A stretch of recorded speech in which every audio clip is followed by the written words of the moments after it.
نؤمن به ونتوكل عليه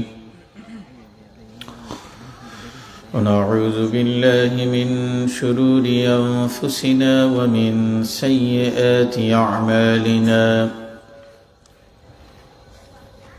من يهده الله فلا مضل له ومن يضلل فلا هادي له وأشهد أن لا إله إلا ورؤوفنا ومولانا محمدا عبده ورسوله صلى الله عليه وسلم أرسله بالحق بشيرا ونذيرا وداعيا إلى الله بإذنه وسراجا منيرا أما بعد فقد قال الله تعالى في كلامه القديم وفي فرقانه الحميد একটু সবাই পড়ুন আউযু বিল্লাহি মিনাশ শাইতানির রাজীম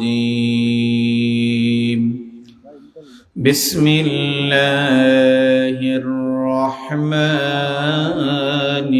রহিম মুহাম্মাদুর রাসূলুল্লাহ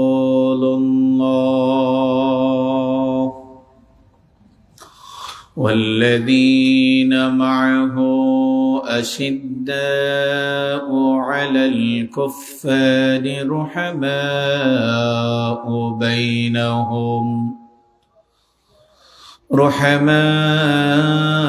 بينهم تراهم ركعا سجدا يبتغون فضلا من الله ورضوانا صدق الله العظيم إن الله وملائكته يصلون على النبي يا أيها الذين آمنوا صلوا عليه وسلموا تسليما اللهم صل على سيدنا مولانا محمد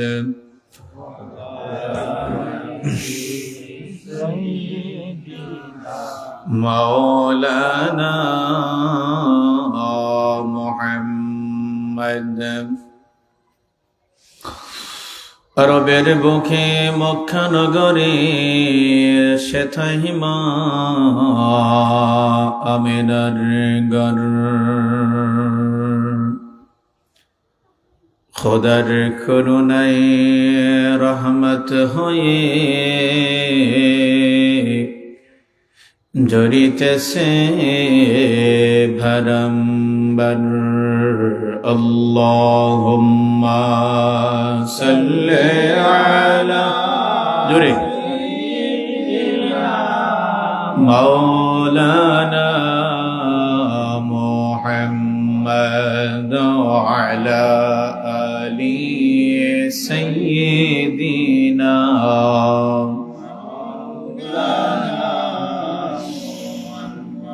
এই পৃথিবীতে যাহা কিছু আছে সকলই মানিল তাহার প্রভুকে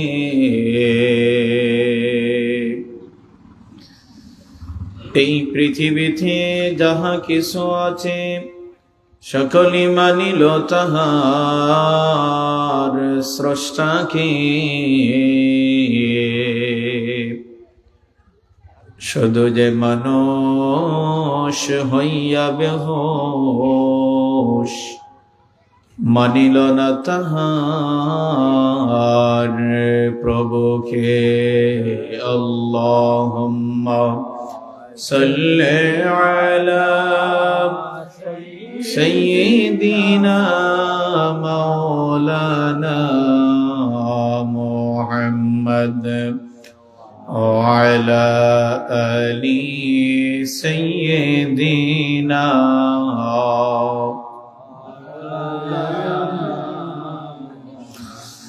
জিকির বরণ আল্লাহ আল্লাহ আল্লাহু লা ইলাহা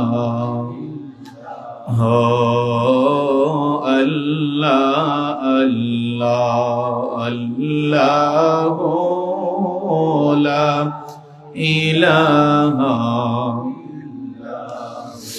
মা আমিনা স্বপ্নে দেখেন গর্বে তাহার লোক।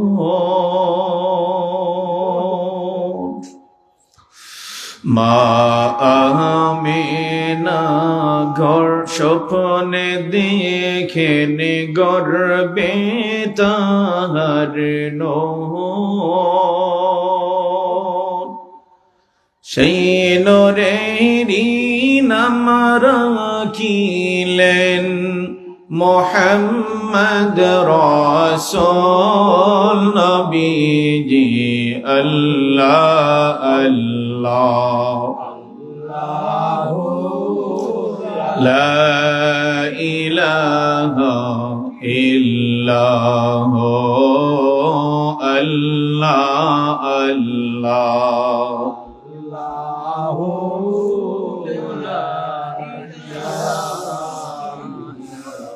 মক্কার ভোখে পথে চলিতেন যখন আবদুল্লাহ।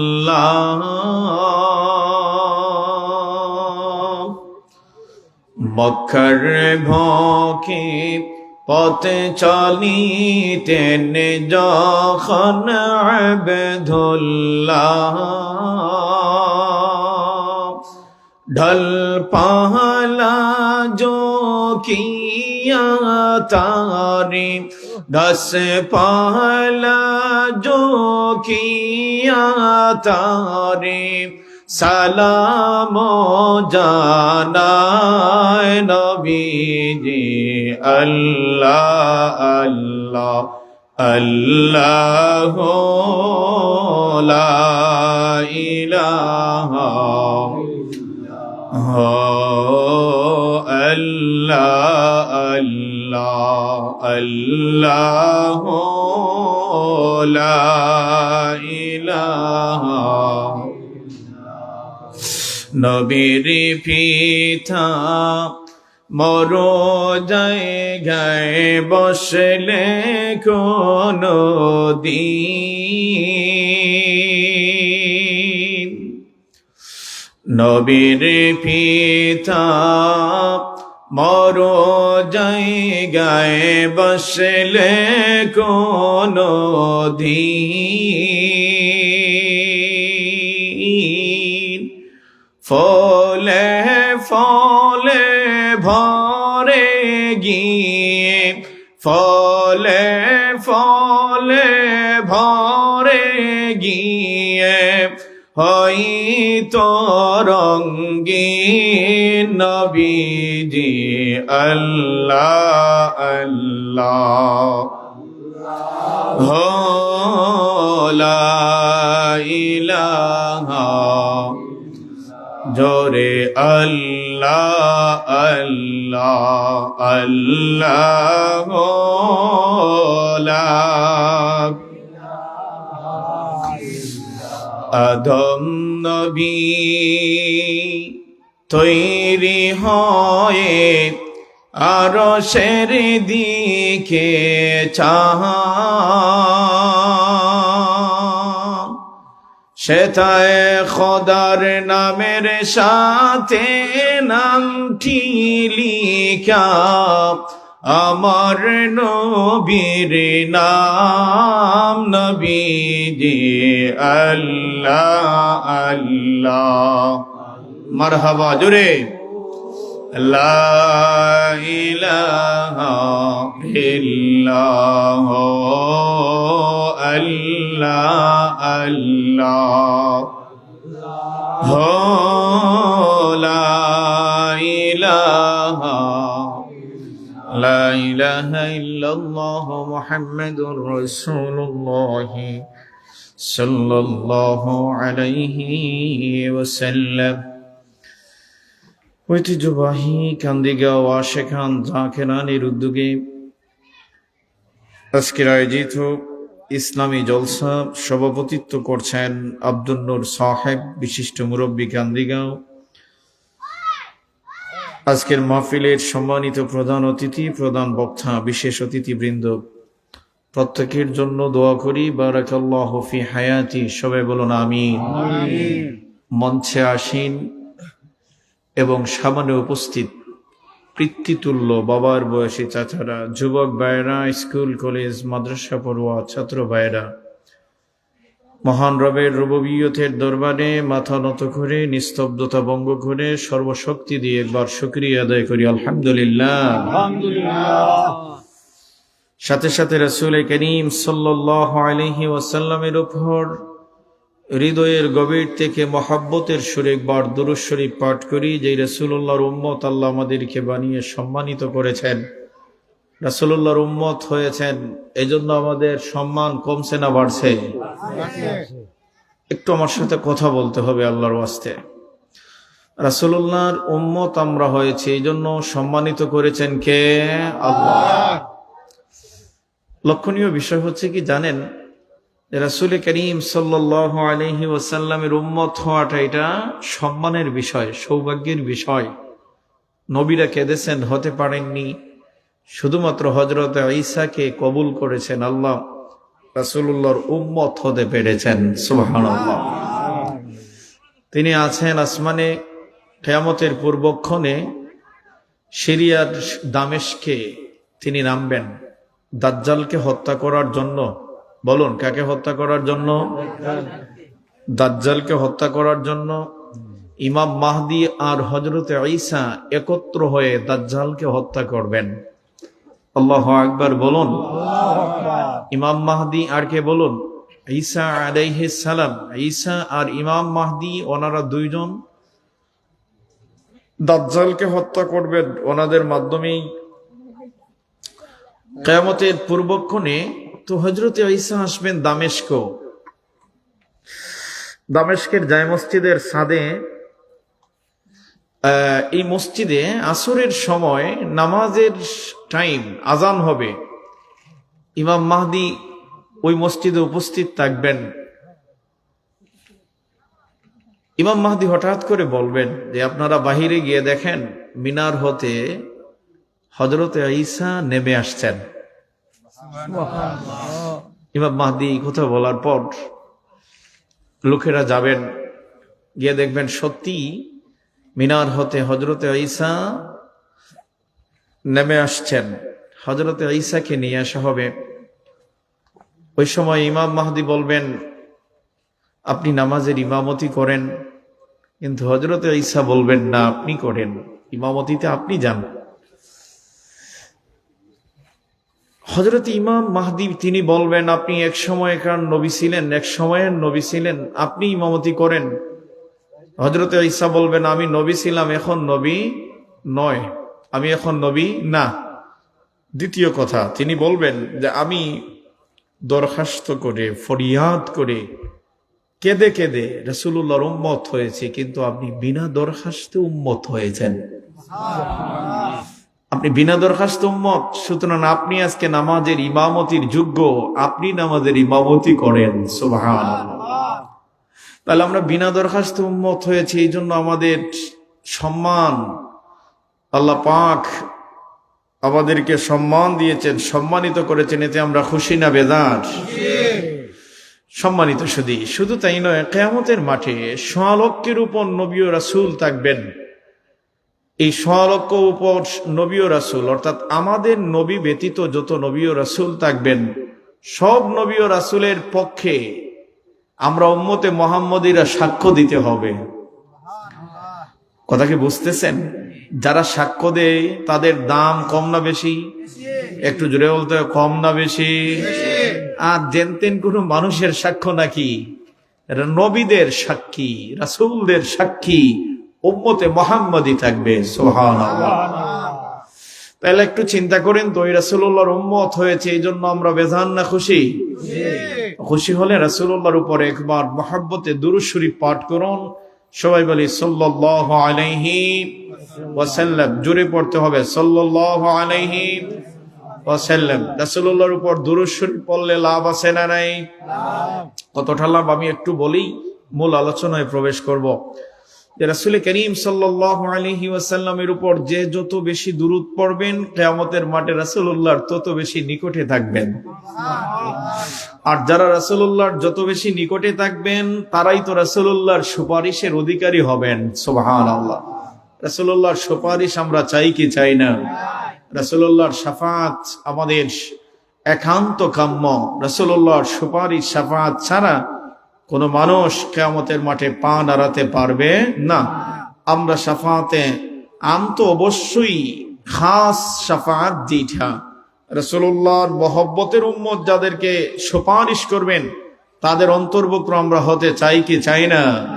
তাহলে রাসূলুল্লাহর সুপারিশের আমাদের আশা আছে না নাই? আছে। যদি থেকে থাকে তো কাজ হচ্ছে দুইটি। একটি হচ্ছে রাসূলের আনুগত্য আপনি করতে হবে, আর দ্বিতীয় হচ্ছে রাসূলুল্লাহর উপর দুরূদ শরীফ পড়তে হবে। এই দুটি কাজ যদি আপনার কাছে থাকে তো আল্লাহ পাক অবশ্যই রাসূলুল্লাহর সুপারিশের অধিকারী আপনাকে বানিয়ে দিবেন। সুবহানাল্লাহ।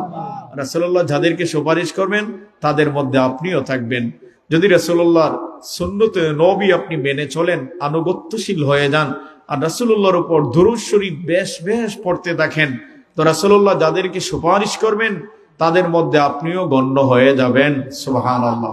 তাহলে আমরা রাসূলুল্লাহর উপর বেশি বেশি দুরূদ শরীফ পড়তে রাজি আছি না নাই? একটু কথা বলতে আছেন? আচ্ছা সম্মানিত সুধী, তো আমি পবিত্র কালামে কাদিমের একখানা আয়াতে কারিমা সূরা ফাতহের এই আয়াতের প্রথম অংশ আমি আপনাদের সম্মুখে তেলাওয়াত করেছি। এই আয়াতের প্রথম অংশের উপর আলোচনা করার চেষ্টা করব। আল্লাহ যেন আমাকে তৌফিক দান করেন, একবার বলুন আমিন। সম্মানিত সুধী, আমি খুব লম্বা সময় আলোচনা করব না, আর তাছাড়া আমি যতক্ষণ আলোচনা করব আপনাদের কাছ থেকে প্রতিশ্রুতি নিতে চাচ্ছি, অন্য মনস্ক হবেন না, কেউ উঠে যাবেন না। সুবহানাল্লাহ, আলহামদুলিল্লাহ, এই পবিত্র বাক্যগুলো বড় আওয়াজ দিয়ে বলবেন ইনশাআল্লাহ। বলবেন তো? জোরে বলুন, বলবেন তো ইনশাআল্লাহ? অন্য মনস্ক হবেন না তো? উঠে যাবেন না তো? তাহলে আমি এই অল্প সময় আপনাদের সামনে আছি, কথা বলবো। আল্লাহ যেন তৌফিক দান করেন, বলুন আমিন। আল্লাহ এই আয়াতে বলেন, মুহাম্মাদুর রাসূলুল্লাহ, মুহাম্মদ সাল্লাল্লাহু আলাইহি ওয়াসাল্লাম আমার প্রেরিত রাসূল। কে বলছেন? বলুন কে? আল্লাহ। দেখেন, এই যে আমরা রাসূলুল্লাহ বলি বা কালেমায় একটা অংশে আমরা পড়ি রাসূলুল্লাহ, মুহাম্মাদুর রাসূলুল্লাহ, খুব লক্ষণীয় বিষয় হচ্ছে যে এই রাসূলুল্লাহটা আল্লাহ এই পৃথিবীতে ১৬ লক্ষের উপর নবী ও রাসূল এসেছেন। এভাবেও বলা হয় যে ১ লক্ষ মতান্তরে ২,২৪,০০০ পয়গম্বর, ঠিক না? আমাদের নবী ব্যতীত কত হইলেন? ১ লক্ষ মতান্তরে ২,২৩,৯৯৯ জন নবী ও রাসূল। বলুন, নবী ও রাসূল। দেখেন, কোন রাসূলের নামের সাথে আল্লাহ রাসূলুল্লাহ এই বাক্যটা আল্লাহ লাগালেন না।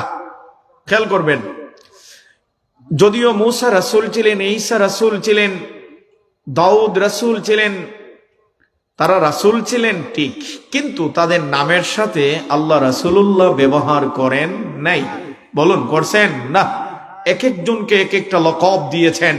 কাউকে কালিমুল্লাহ, কাউকে খলিলুল্লাহ, কাউকে রূহুল্লাহ, কাউকে যাবিহুল্লাহ, কাউকে নাজিহুল্লাহ, কাউকে সফিহুল্লাহ, এইভাবে এক একটা লকব দিয়েছেন, কিন্তু আল্লাহ রাসূলুল্লাহ ব্যবহার করেন নাই। তবে তারা রাসূল ছিলেন। সুবহানাল্লাহ পড়েন। তবে তারা কি ছিলেন বলুন? রাসূল ছিলেন। আল্লাহ পাক ডেকে বলেন, হাবিব আমার, দোস্ত আমার, আমি এই রাসূলুল্লাহটা দুনিয়া যেদিন থেকে বানিয়েছি ওই দিন থেকে আপনার নামের সাথে দেওয়ার জন্য বরাদ্দ করে রাখছি। হাবিব রাসূলুল্লাহটা আমি কাউকে দেই নাই। দুনিয়া যেদিন থেকে বানিয়েছি, আদম থেকে নিয়ে শুরু করে ঈসা রূহুল্লাহ পর্যন্ত যত নবী ও রাসূল পাঠিয়েছি তাদের নামের সাথে আমি এটা দেইনি, কারণ তাদের নামের সাথে এটা শোভা পায় না, যায় না। হাবিব আপনার নামের সাথে এটা শোভা পায়। আমি আল্লাহ ঘোষণা করলাম মুহাম্মাদুর রাসূলুল্লাহ। সুবহানাল্লাহ।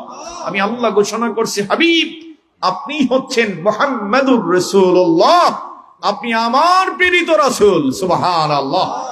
আপনি আমার কি বলুন? প্রেরিত রাসূল। সম্মানিত সুধী, কালেমায় আমরা পাঠ করি লা ইলাহা ইল্লাল্লাহ মুহাম্মাদুর রাসূলুল্লাহ। এই কালেমায় কিন্তু দুটি অংশ, দুটি বাক্য। একটি হচ্ছে লা ইলাহা ইল্লাল্লাহ, আর একটি বাক্য হচ্ছে মুহাম্মাদুর রাসূলুল্লাহ। লা ইলাহা ইল্লাল্লাহ এটা হচ্ছে একত্ববাদ, ওয়াহদানিয়াত। আপনি তাওহীদকে মেনে নেওয়া। লা ইলাহা ইল্লাল্লাহ, আল্লাহ ছাড়া কোনো ইলাহ নেই, এটা হচ্ছে একত্ববাদকে মেনে নেওয়া। কথা কি বোঝা যাচ্ছে? হ্যাঁ, একত্ববাদকে মেনে নেওয়া, তাওহীদকে মেনে নেওয়া, তার নাম হচ্ছে কি বলুন? লা ইলাহা ইল্লাল্লাহ। এটাই হচ্ছে একত্ববাদ, এটাই হচ্ছে তাওহীদ। অপর অংশ হলো মুহাম্মাদুর রাসূলুল্লাহ। এই মুহাম্মাদুর রাসূলুল্লাহ হচ্ছে রিসালাত। মুহাম্মাদুর রাসূলুল্লাহ সাল্লাল্লাহু আলাইহি ওয়াসাল্লাম হচ্ছে রিসালাত।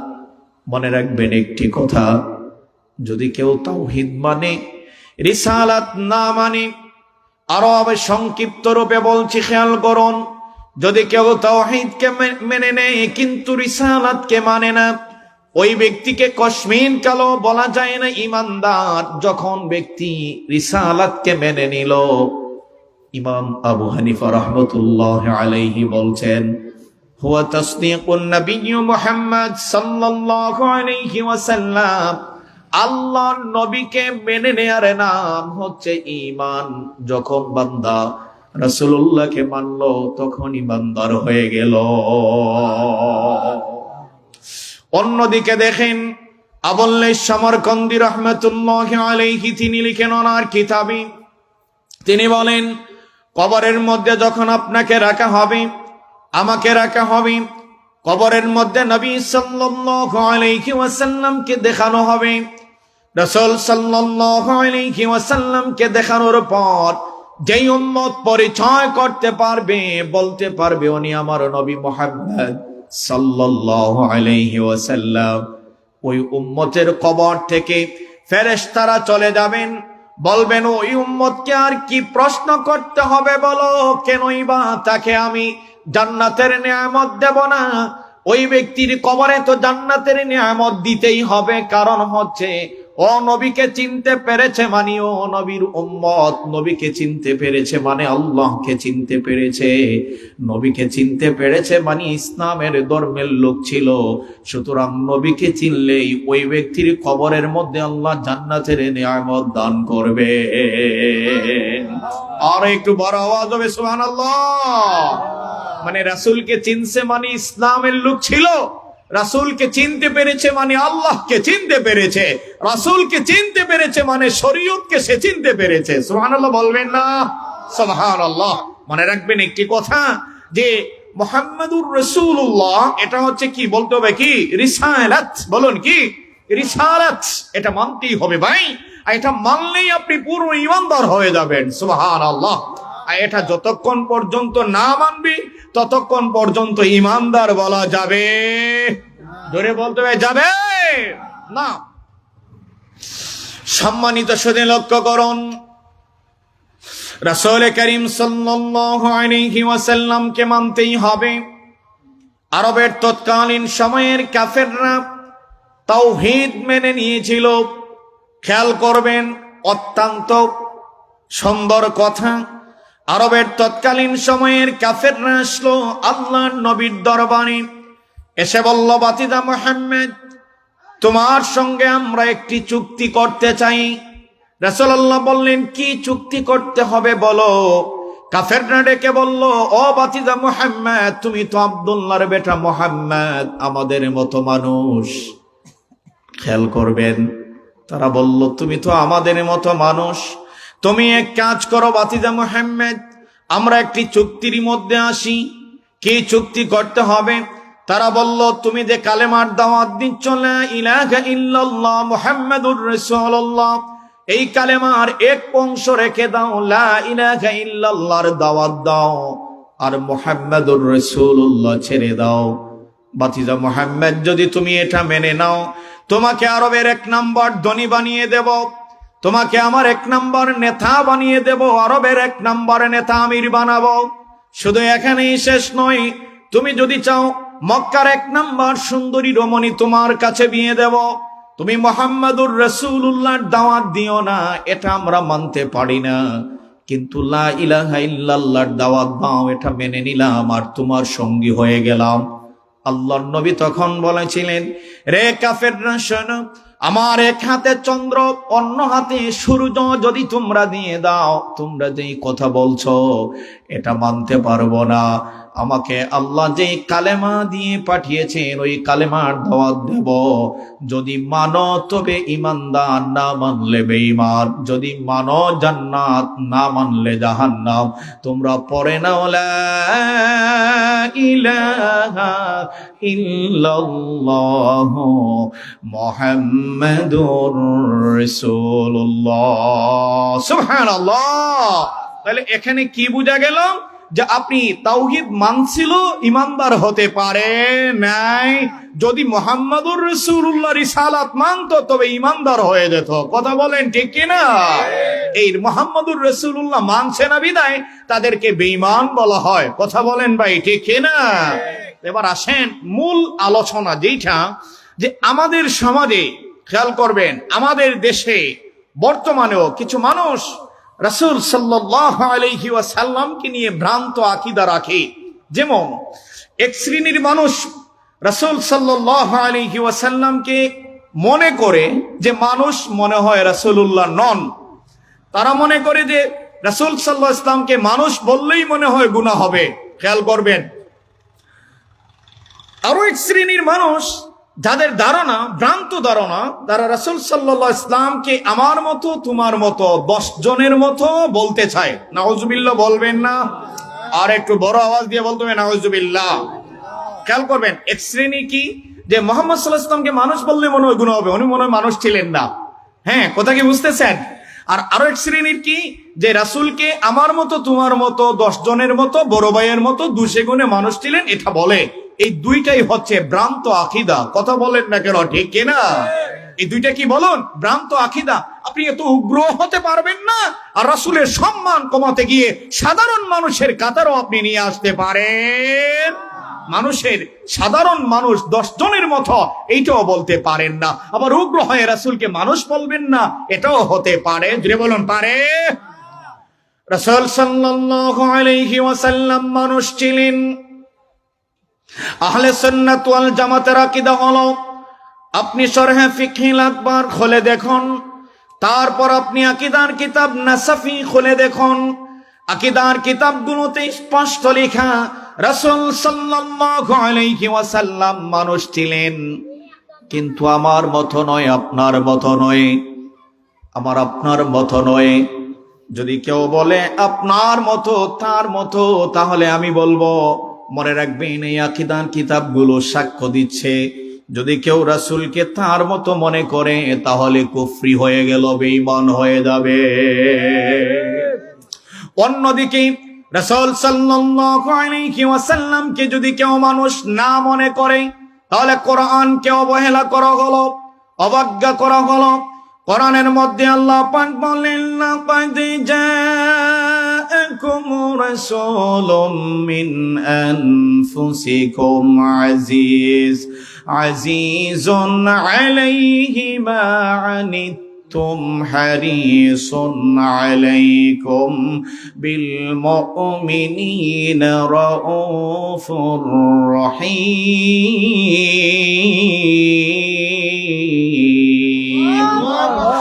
আল্লাহ পাক বলেন, তোমাদের মধ্য হতে একজন রাসূল পাঠিয়েছি, মানুষদের মধ্য হতে রাসূল পাঠিয়েছি।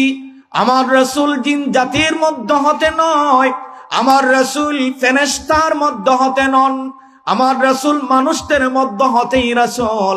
যিনি তোমাদের দুঃখে দুঃখিত হন, তোমরা ব্যথায় পড়ে যাবে, সেই জন্য আগেই আমার নবী আমার কাছে তোমাদের হয়ে ফরিয়াদ করা শুরু করে দেন। তোমরা দুঃখ কষ্টে পড়ে যাবে দেখে আগে আমার নবী তোমাদের হয়ে আমার কাছে ফরিয়াদ করেন, সুপারিশ করা শুরু করে দেন। তিনি তোমাদের জন্য রাউফুর রহিম, তিনি তোমাদের জন্য অতি দয়ালু। সুবহানাল্লাহ বলবেন না? সুবহানাল্লাহ। তাহলে বুঝা গেল কোরআন বলছে রাসূল মানুষ ছিলেন, মানুষদের মধ্য হতে রাসূল ছিলেন।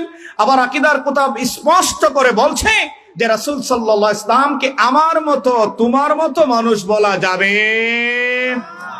কোরআনের মধ্যে আসছে আল্লাহ পাক বলেন, ওয়ালা ইন আতা'তুম বাশারাম মিসলাকুম ইন্নাকুম ইযাল লাখাসিরুন।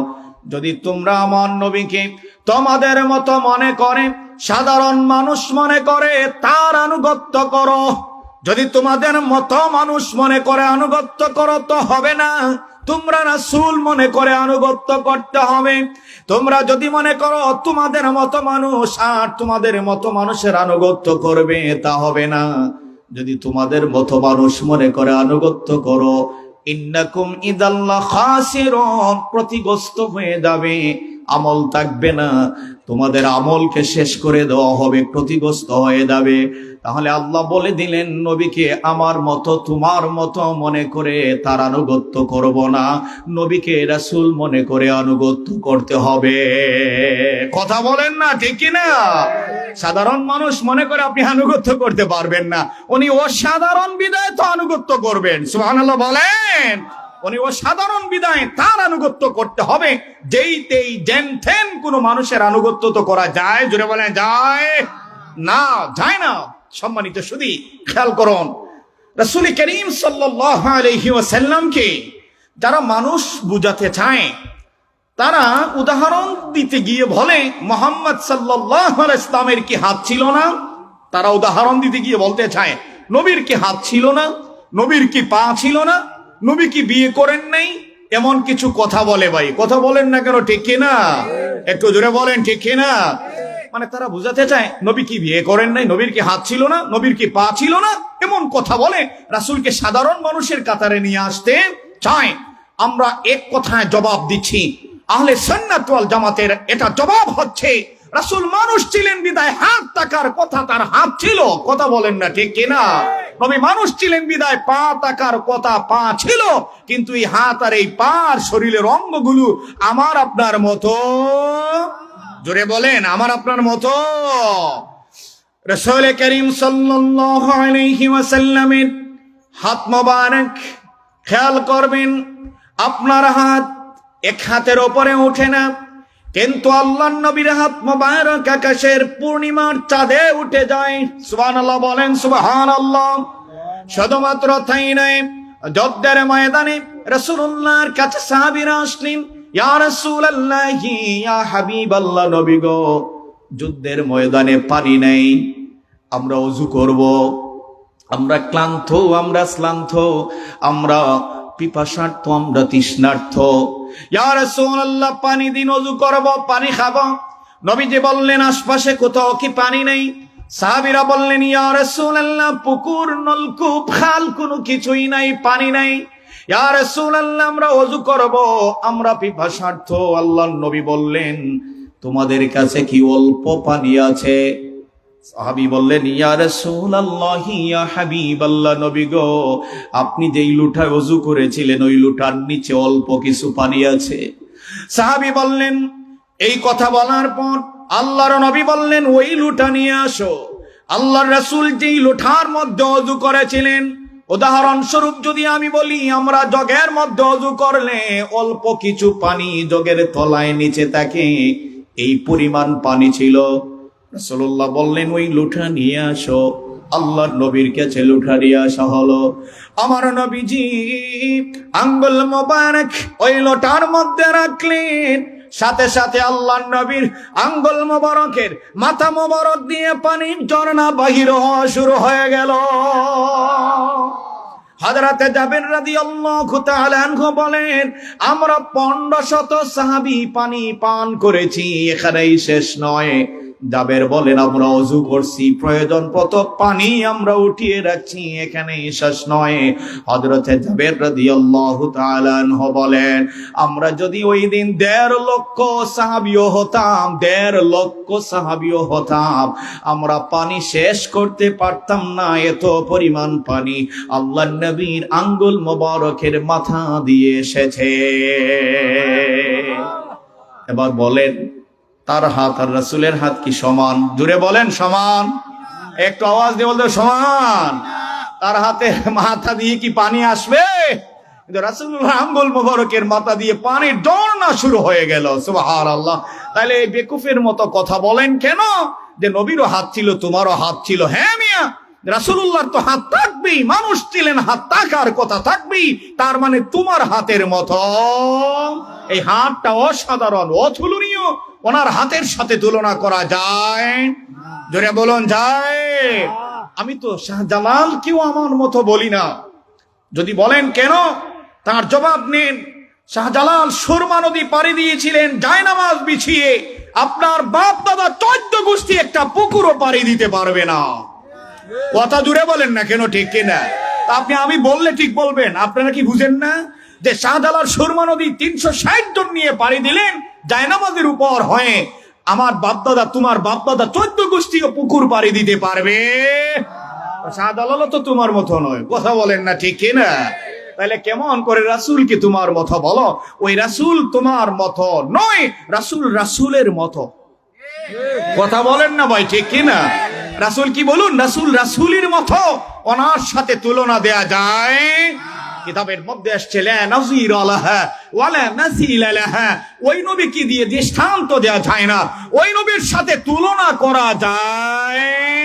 আল্লাহর সৃষ্টি জগতের কোনো কিছু দিয়ে রাসূলুল্লাহর সাথে তুলনা করা যায় না, যায় না। আল্লাহর আরশ বলেন, লৌহ কলম, নক্ষত্র বলেন, আর কাবা বলেন, আর কিবলা বলেন, কোনো কিছুই আল্লাহর রাসূলের সাথে সমান করা যায়? তুলনা দেয়া যায় না। সেদিকে আসছি, একটু পরে খেয়াল করুন। রাসূল করিম সাল্লাল্লাহু আলাইহি ওয়াসাল্লাম কি সাহাবীরা যখন আসতেন, রাসূল আমার মতো নয় বিদায় রাসূল আল্লাহর কদমের মধ্যে এসে বলতেন, ইয়া রাসূলুল্লাহি, ইয়া হাবিবাল্লাহ, নবী গো, আমার পিতামাতা আপনার কদমে কুরবান করে দিলাম। ইয়া রাসূলুল্লাহ, আমার জীবন উৎসর্গ করে দিলাম। অন্যদিকে কাফেররা এসে বলতো, বাতিদা মুহাম্মদ, তুমি তো আব্দুল্লাহর বেটা মুহাম্মদ, আমাদের মতো মানুষ।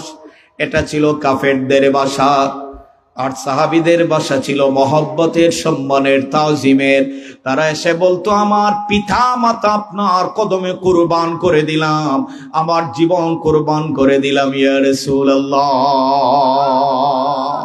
তাহলে কাফেরদের এই ভাষা, এই ভাষা তো ঈমানদারের ভাষা হতে পারে? জোরে বলুন, পারে?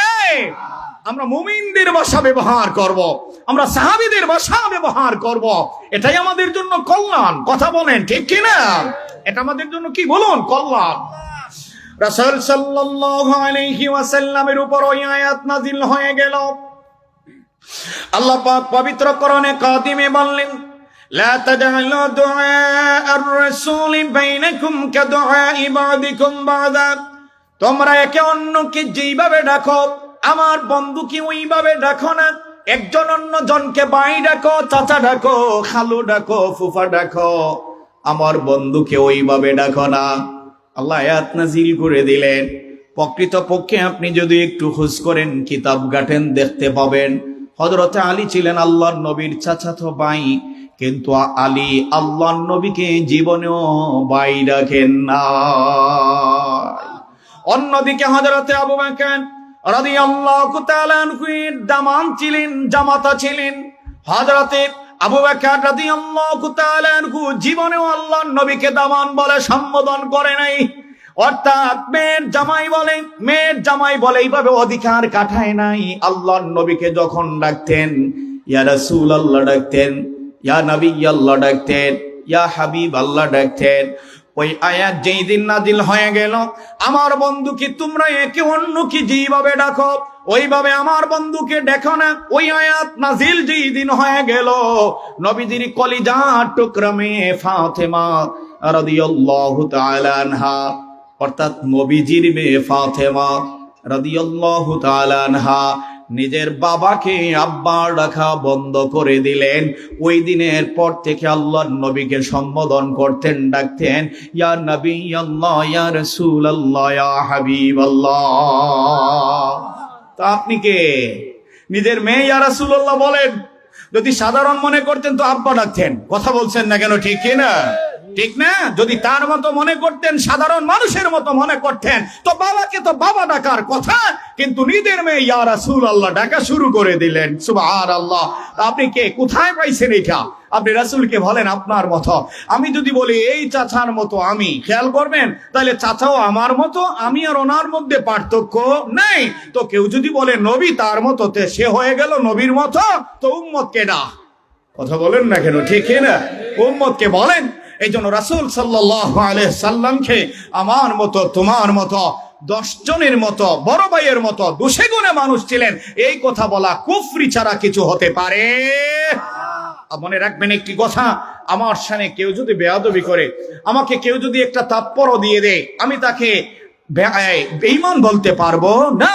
কিন্তু আমার রাসূলের শানে তুচ্ছ তাচ্ছিল্য করে কথা বললে, আমার নবীর যদি একটি অঙ্গকে কেউ অবহেলা করে, চুল মুবারককে যদি কেউ অবহেলা করে, আল্লাহর কসম করে বলছে এই মাহফিল থেকে ওই ব্যক্তি বেঈমান হয়ে যাবে। কথা বলেন না কেন? ঠিক কিনা? কথা বুঝে যাচ্ছে? আল্লাহ নবীর চুল মুবারককে অবহেলা করলে, অবজ্ঞা করলে, বেয়াদবি করলে ওই ব্যক্তি বেঈমান, এতে কোনো সন্দেহ নাই, সন্দেহ নাই। রাসূল করিম সাল্লাল্লাহু আলাইহি ওয়াসাল্লামের চুল মুবারক সাহাবীরা যখন আল্লাহর নবীর চুল মুবারক কাটা হতো, সাহাবীরা চুল মুবারক নেয়ার জন্য লাইন ধরতেন, সিন্নির মতো, তাবাররুকের মতো লাইন ধরে থাকতেন। রাসূলুল্লাহর চুল মুবারক গুলো বিতরণ করা হতো, আর সাহাবীরা এই চুল মুবারক গুলো মহব্বত করে বাড়িতে নিয়ে যেতে। শুধু তাই নয়, লক্ষ্য করুন, রাসূল সাল্লাল্লাহু আলাইহি ওয়াসাল্লামের চুল মুবারক বলক শহরের বাদশার কাছে ছিল 3খানা। বাদশা ইন্তেকাল করলেন। ইন্তেকালের পর বলকের বাদশার 2 সন্তান রাসূলুল্লাহর চুল মুবারককে 2 ভাই 2খানা নিয়ে গেলেন, 1খানা অবশিষ্ট রইল। এবার বড় ভাই বলল, ওই চুলকে 2 ভাগ করে কেটে টুকরো করে আমরা 2 জন নিয়ে যাই। ছোট ভাই কয়, না ভাই, এই চুলগুলো কাটা বেয়াদবি। সুবহানাল্লাহ বলেন, সুবহানাল্লাহ। এই চুল কাটতে আমি দেব না, এটা রাসূলুল্লাহর চুল মুবারক। বড় ভাই বলল, কি করতে হবে বলো। ছোট ভাই বলল, আমাকে দিয়ে দিন। বড় ভাই বলল, বিনিময় কি দিবে বলো। ছোট ভাই বলে, আপনি কি চান বলেন। সে বলে, আমার সম্পদের দরকার, আমার চুলের দরকার নাই, তুমি নিয়ে দাও, আমাকে সম্পদ দিয়ে দাও। ছোট ভাই বলল, 3খানা চুল মুবারক আমাকে দিয়ে দাও, আর সব সম্পদ তুমি নিয়ে দাও। বড় ভাই সম্পদ নিয়ে গেল, আর চুল মুবারক নিয়ে ছোট ভাই রাত প্রসাদ ছেড়ে দিয়ে রাস্তায় চলে গেল। কিছুদিন যেতে না যেতেই ওই রাস্তার ছোট ভাই বলকের 1 নম্বর ধনী হয়ে গেল। আর বলক শহরের যেই ব্যক্তি 1 নম্বর ধনী ছিল, বাদশার সম্পদ পেয়ে বড় ভাই, ওই ব্যক্তি বলকের রাস্তার ফকির হয়ে গেল। তাহলে আল্লাহর নবীর চুল মুবারককে মহব্বত করার প্রয়োজন আছে না নাই? একটু আওয়াজ দিয়ে বলতে, আছে না নাই? রাসূলুল্লাহ সাল্লাল্লাহু আলাইহি ওয়াসাল্লাম রক্ত মুবারক পড়তেছি।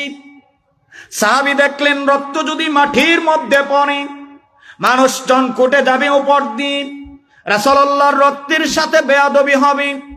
সাহাবী আবার রাসূল সাল্লাল্লাহু আলাইহি ওয়াসাল্লামের রক্ত মুবারক পাত্র নাই, কিচ্ছু নাই। রাসূলুল্লাহর রক্ত মোবারক হাতের মধ্যে নিলেন, তালুর মধ্যে নিলেন। কিন্তু তালুর মধ্যে কতক্ষণ রাখা যায় বলেন? বেশ তো রাখা যায় না, পরে যাবে দেখি। আল্লাহর নবীর রক্ত মোবারক কি করবেন? সাহাবী পেরেশান হয়ে গেছে। রাসূলুল্লাহর রক্ত মোবারক এবার সাহাবী চেটে চেটে জিহ্বা দিয়ে খেয়ে ফেললেন। সাহাবীকে প্রশ্ন করা হলো, আরে আমার সাহাবী শোনো, আমার রক্ত তোমার পেটে দিয়েছো কেন? সাহাবী বললেন, ইয়া রাসূলুল্লাহ, রক্ত যদি জমিনে পড়তো মানুষজন পা দিয়ে কুটে যাবে, আপনার রক্তের সাথে বেয়াদবি হবে। কিন্তু রাখবো কোথায়? পাত্র নাই ইয়া রাসূলুল্লাহ, আমি আর হাতেই বা কতক্ষণ রাখতে পারি বলেন? ইয়া রাসূলুল্লাহ, আমি আমার পেটের চাইতে উত্তম পাত্র আর কোথাও পাই নাই। আমি জিহ্বা দিয়ে চেটে চেটে আমার পেটের মধ্যে আপনার রক্ত মোবারক সংরক্ষণ করেছি।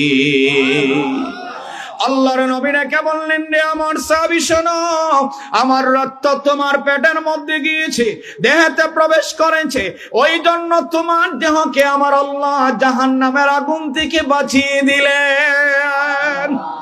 রাসূলুল্লাহর রক্ত মোবারক সাহাবী মহব্বত করে খেয়ে ফেলছেন। সুবহানাল্লাহ। আপনার রক্ত কি কেউ খাবে মিয়া? জোরে বলেন, খাবে না? খাওয়া হালাল নাকি না হারাম? কথা বলেন, কি হারাম? আমার রক্ত আপনি খেতে পারবেন না, আপনার রক্ত আমি খেতে পারি না। আমার নবীর রক্ত খেয়ে ওই ব্যক্তি জান্নাতি হয়ে যায়। সুবহানাল্লাহ।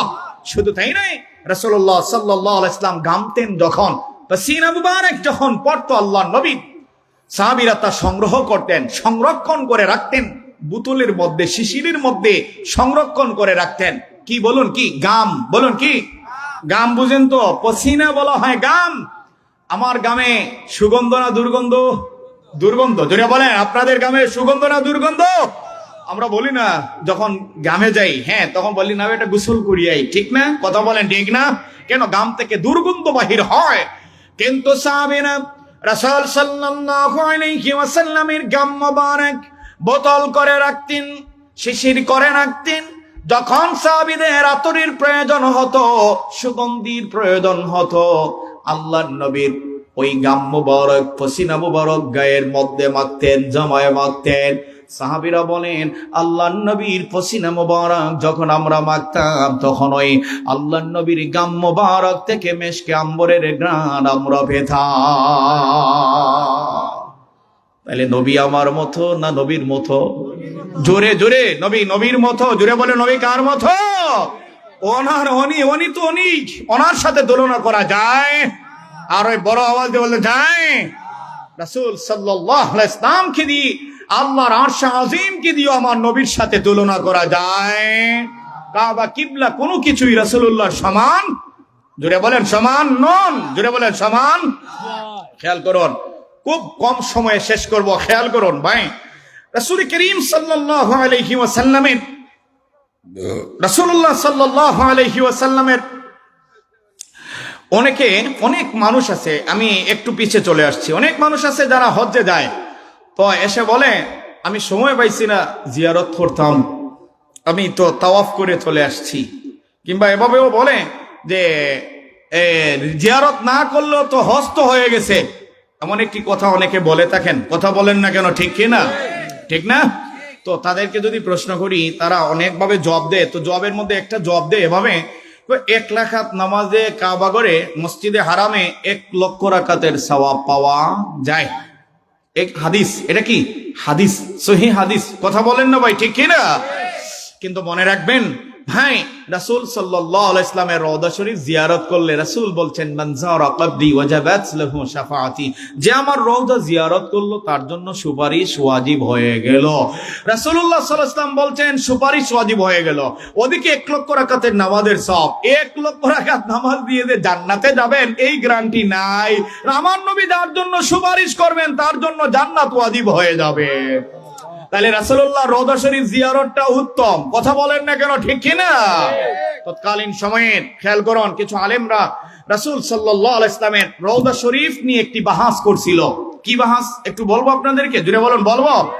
কিছু আলেমরা তারা বলল যে মদিনায় গিয়ে কিবলার দিকে মুখ ফিরিয়ে দোয়া করা উত্তম। আবার আরো কিছু আলেম বললেন যে না, আমরা রাসূলুল্লাহর রওদার দিকে মুখ ফিরিয়ে দোয়া করা উত্তম। সুবহানাল্লাহ বলেন। দুইজনই আলেম, মানে দুইটা গ্রুপই আলেম। সুবহানাল্লাহ বলেন, সুবহানাল্লাহ। এখন তর্ক বিতর্ক যেটাকে বলা হয় বাহাস, বলুন কি বলা হয়? বাহাস। ওনারা অনেকভাবে দলিল দিলেন কাবার পক্ষে, কিবলার পক্ষে, যে মসজিদে হারামের আঙ্গিনায় গিয়ে নবীজির দিকে না তাকিয়ে আপনি ওই কিবলার দিকে দোয়া করবেন। তারা অনেক যুক্তি দিলেন, কথা কি বুঝতেছেন? অনেক যুক্তি দিলেন। শেষ পর্যন্ত যারা রাসূলুল্লাহর রওজা শরীফের দিকে তাকিয়ে দোয়া করার পক্ষে, তারা যুক্তি দেওয়া শুরু করলেন। কি যুক্তি বলবো? জোরে বলুন, বলবো? একটু জোরে বলুন, বলবো? তারা বললেন যে আপনারা অনেকভাবে যুক্তি দিয়েছেন, কিবলার দিকে মুখ ফিরিয়ে দোয়া করা উত্তম। আমি একটা যুক্তি দিচ্ছি, একটু খেয়াল করবেন। যুক্তিটা কি? তিনি বললেন যে রাসূলকে সৃষ্টি করা না হলে আল্লাহর কিবলা আর কাবা কোনো কিছুই আল্লাহ বানাতেন না। যে রাসূলকে সৃষ্টি করা না হলে আল্লাহর আরশে আজিম আল্লাহ বানাতেন না। কাবা বলেন আর কিবলা বলেন কোনো কিছুই হতো না। ওই রাসূলকে পিছে রেখে কিসের দোয়া? ওই রাসূল তো জিন্দা নবী, ওনার দিকে তাকিয়ে দোয়া হবে। আর একটু জোরে বলবেন না সুবহানাল্লাহ? ওই নবী কি জিন্দা নবী? আহলে সুন্নাত ওয়াল জামাতের আকীদা, রাসূলরা জিন্দা, এই বিশ্বাস আছে না নাই? জোরে বলতে আছে না নাই? এখন যদি কেউ বলে, এসে কোনো মুনাফিক যদি এসে বলে রাসূল তো মরে গেছেন, বসে গেছেন, মাটি খেয়ে ফেলছে, আমরা তাকে মুনাফিক বলে আখ্যায়িত করব। কথা বলেন না কেন? ঠিক কি না? আমার রাসূল মরেন নাই, আর পচে যান নাই, আর মাটি খেয়ে ফেলে নাই। মাটি, নবীদের দেহকে মাটির জন্য খাওয়া হারাম করেছেন আল্লাহ। সুবহানাল্লাহ বলবেন না? কথা কি বুঝতেছেন? মাটি নবীদের দেহকে খেতে পারে? মানে নবী মরে গেছেন, পচে গেছেন, নাউজুবিল্লাহ। নবীরা তো মরে যান নাই মিয়া, নবীদের দেহ তো মাটি তো খায় না। অনেক ধরনের আরো অনেক শ্রেণী, শহীদদের, হাফেজদের, আলেমদের দেহ অক্ষত থাকে, ওলিদের দেহ অক্ষত থাকে। রাখেন কে? জোরে বলতে হবে কে? ভালো মানুষের দেহ অক্ষত রাখেন কে? জোরে বলতে হবে কে? আল্লাহ। এই জন্য এই সমস্ত কথা বলবেন না, নবীরা জিন্দা, এটাই আমরা বিশ্বাস করি। রাসূলুল্লাহ মেরাজ থেকে ফিরে এসে, যে মেরাজের মাস চলতেছে, মেরাজ থেকে ফিরে আসলেন। মেরাজ থেকে ফিরে এসে রাসূলুল্লাহ বললেন, আমাকে আমার ভাই জিবরিল আমার ভাই মুসার কবরের পাশ দিয়ে নিয়ে যাচ্ছিল। মেরাজের রাত্রিতে আমাকে মুসার কবরের কাছ দিয়ে নিয়ে যাচ্ছিল। আমি দেখলাম ওয়াহিয়া মারারতু আলা মুসা ফি কবরিহি ওয়া হুম ইউসাল্লুন। আমি দেখলাম আমার ভাই মুসা কবরের মধ্যে নামাজ পড়তেছে। মুসা কবরে নামাজ পড়েন তো জিন্দা না মুর্দা? জোরে বলুন, মুর্দা না জিন্দা? জিন্দা। শুধুমাত্র মুসা নন, সব নবীরাই জিন্দা। অন্য হাদিসে আসছে হুয়া হাইয়ুন ইউরযাকুন, তাদেরকে আল্লাহ জিন্দা রাখছেন, হায়াত দিয়েছেন। ইউরযাকুন, কবরে রিজিকও আল্লাহ দান করেন। জোরে বলবেন না সুবহানাল্লাহ? তাহলে টেন কথা বলবেন না। সব নবীরা জিন্দায় বিশ্বাস আছে না নাই? জোরে বলতে আছে না নাই? আছে। সম্মানিত শুধু খেয়াল করুন, রাসূলুল্লাহ সাল্লাল্লাহু আলাইহি ওয়াসাল্লাম কি আরবের কাফেররা বেয়াদবি করত আর সাহাবীরা ভালোবাসতেন। রাসূলুল্লাহ সাল্লাল্লাহু আলাইহি ওয়াসাল্লাম কি তারা সুযোগ পাইলেই মহব্বত করতেন, আর কাফেররা বেয়াদবি করত। কাফেররা বেয়াদবির কুফল পেয়েছে, আর সাহাবীরা রাসূলকে মহব্বত করার সুফল পেয়েছেন। যদি বলেন কেমন, অল্প আমি একটু শুনাই, লক্ষ্য করুন।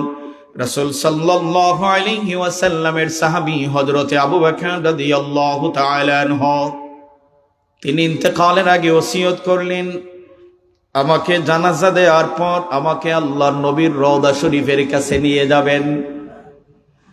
আমি চাই আমার নবীর রওজার পাশে আমার কবর হবে, দাফন হবে। কিন্তু রে সাহাবী শোনো, আমি ওসিয়ত করলাম আমার নবীর রওজার পাশে নিয়ে আল্লাহর নবীর কাছে অনুমতি চাইবি। নবীজি যদি অনুমতি দেন তবেই আমাকে আল্লাহর নবীর রওজার পাশে কবর দিবে, আল্লাহর নবীর পাশে আমাকে শায়িত করবে, দাফন দিবে। সত্যি সত্যি আবু বকর সিদ্দিক রাদিয়াল্লাহু তাআলা আনহুকে নিয়ে যাওয়া হলো, আল্লাহর নবীর কাছে অনুমতি চাওয়া হলো। নবী গো, আবু বকর চান আপনার পাশে কবর হবে, আপনার পাশে ওনার দাফন হবে, আপনি যদি অনুমতি দেন আর অনুমতি না দিলেও নাকি অন্য জায়গায় দাফন দেওয়া হবে।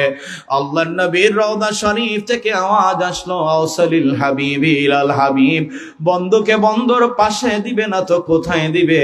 আমার বন্ধুকে আমার পাশে দিয়ে দাও। তাহলে নবীকে ভালোবাসলে ফল আছে না নাই? একটু বড় আওয়াজ হতে হবে, আছে না নাই? আর বেয়াদবি করছিল আবু জেহেল, তার গড় হইল আন্তর্জাতিক মানের টয়লেট। কথা বলেন না ভাই, ঠিক না? বেয়াদবি করছিল না? রাসূলুল্লাহর সাথে খুব বেশি বেয়াদবি করছে আবু জেহেল। পৃথিবীর মধ্যে আল্লাহ রাসূলের দুশমনের সাথে সবচেয়ে বড় দুশমন ছিল আবু জেহেল, ঠিক না?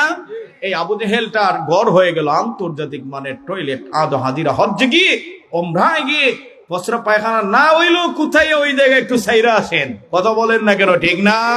কোন হিন্দু বৌদ্ধ চাকমা বিহারি কেউ আবু জেহেল নাম রাখে না, কিন্তু সাহাবীদের নাম রাখার জন্য মানুষ পাগল করা, খোদাই করা। অন্তরের মধ্যে সাহাবীদের নাম আছে না নাই? সাহাবীদের প্রতি ভালোবাসা আছে না নাই? কেন? সাহাবীরা রাসূলকে ভালোবেসেছিলেন। সুবহানাল্লাহ। তো আমরা রাসূলকে যারা ভালোবাসে তাদের পক্ষে আমরা কথা বলেন, ঠিক কিনা?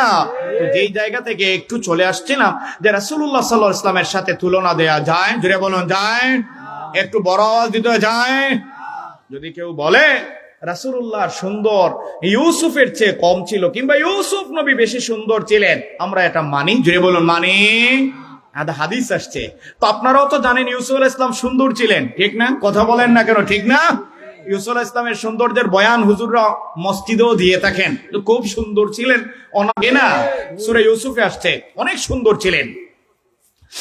কিন্তু আম্মা জানা আয়েশা সিদ্দিকা রাদিয়াল্লাহু তাআলা আনহা বলেন, যদি ইউসুফের যুগের মহিলাদের সামনে আমার স্বামী মুহাম্মদ সাল্লাল্লাহু আলাইহি ওয়াসাল্লামকে নিয়ে যাওয়া হতো, তারা তাদের হাত কেটেছিল ইউসুফের প্রেমে মুগ্ধ হয়ে, সৌন্দর্যে মুগ্ধ হয়ে। কিন্তু আমার স্বামী মুহাম্মদকে যদি ওই জায়গায় নিয়ে যাওয়া হতো, তবে ওই যুগের মহিলারা তাদের হাতের ছুরি দিয়ে হাত না কেটে, ফল না কেটে তাদের বুকের মধ্যে ছুরি দিত আমার নবীকে পাওয়ার জন্য। শুধুমাত্র তাই নয়, লক্ষ্য করুন, হযরতে দাউদের কণ্ঠ ছিল সুন্দর। দাউদ যখন তেলাওয়াত করতেন, জাবুর পাঠ করতেন, আকাশের পাখিরা চলে আসতো। শুধুমাত্র পাখিরাই নয়, পানি থেকে মাছ উপরে চলে আসতো, বীর জমাতো দাউদের কণ্ঠ শোনার জন্য। কিন্তু মনে রাখবেন একটি কথা, দাউদের কণ্ঠ শোনার জন্য জীবজন্তু আসতো, দাউদের কণ্ঠ শোনার জন্য মাছ চলে আসতো, কিন্তু আল্লাহ নবীর কণ্ঠ শোনার জন্য আবু জেহেল, উতবা সাহেবা, ওলীদ ইবনে মুগিরা, উমাইয়া ইবনে খালফ, মক্কার বড় বড় কাফের সর্দাররা দিনের বেলা বিরোধিতা করত, আর আল্লাহর নবীর তেলাওয়াত শোনার জন্য রাত্র বেলা আল্লাহর নবীর বারান্দায় বীর জমাতো। আবু জেহেল আসছে রাত্রবেলা, এসে দেখে আরো কয়েকটা কাফের আছে। হ্যাঁ তুই কে? আমি উতবা। তুই কে? আবু জেহেল। তুই কে রে? সাহেবা। তুই কে? উমাইয়া ইবনে খালফ। কেন আইছো? মুহাম্মদের কণ্ঠ শোনার জন্য। মুহাম্মদের কণ্ঠ না শুনলে ঘুম আসে না। সুবহানাল্লাহ বলবেন না? সুবহানাল্লাহ। পরের দিন গেছে, গিয়ে সংসদ বসিয়েছে, আইন পাশ করছে, জরিমানা ফাইন করবো আমরা যদি আজকে কেউ মুহাম্মদের তেলাওয়াত শোনার জন্য যায়, কণ্ঠ শোনার জন্য যায়, কোরআন শোনার জন্য যায়। এটা আইন করে ওই দিন রাত্রবেলা আবু জেহেল মন মন ভাবে, আজকেই তো আইন করছি, আজকে আর কেউ যাইতো? জোরে বলেন, কেউ যাবে? আজকে আর কেউ যাইতো না, আমি একা গিয়ে শুনবো। আবু জেহেল কয়, আজকে কেউ যাইবে না, আজকেই তো আইন করছে, আমি গিয়ে শুনবো। রাত্রবেলা রাসূলুল্লাহর বাড়ির সামনে, ঘরের সামনে গিয়ে তারা ভিড় জমাইছে। তুই কে? তুই কে? আবু জেহেল। কেন আইসস?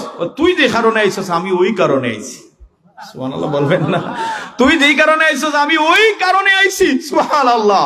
তাহলে জীব জন্তু তো অবুঝ প্রাণী, তারা আসতো শোনার জন্য, কিন্তু কঠিন হৃদয়ের অধিকারীরা আল্লাহর নবীর তেলাওয়াত শোনার জন্য আসতো। কথা বলেন না কেন, ঠিক না? শুধুমাত্র তাই নয়, কিয়ামতের মাঠে আল্লাহ বলবেন, আইনা নবিয়্যি দাউদ, দাউদ তুমি আসো, তোমাকে জাবুর দিয়েছিলাম, পাঠ করো। দাউদ পাঠ করবেন, জাবুর পাঠ করবেন দাউদ আলাইহিস সালাম। কিন্তু হাসরবাসীরা শান্ত হবে না।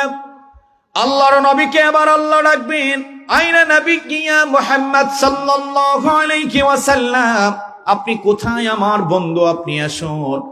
আপনাকে আমি কোরআন দিয়েছিলাম, কোরআন থেকে আপনি পাঠ করুন। আল্লাহর নবী যখন পাঠ করবেন ইয়াসিন ওয়াল কুরআনিল হাকীম ইন্নাকা লামিনাল মুরসালিন,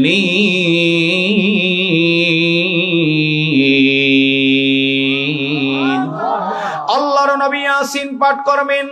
ইয়াসিন পাঠ করার পর পুরা হাসরবাসী স্তব্ধ হয়ে যাবে, নীরব হয়ে যাবে। আল্লাহর নবী সাল্লাল্লাহু আলাইহি ওয়াসাল্লামের কণ্ঠ শুনে, এই তেলাওয়াত শুনে যত অশান্তি ছিল সব অশান্তি দূর হয়ে যাবে। এতে করে বোঝা গেল দাউদের কণ্ঠ দিয়ে আমার নবীর সাথে মিলানো যাবে।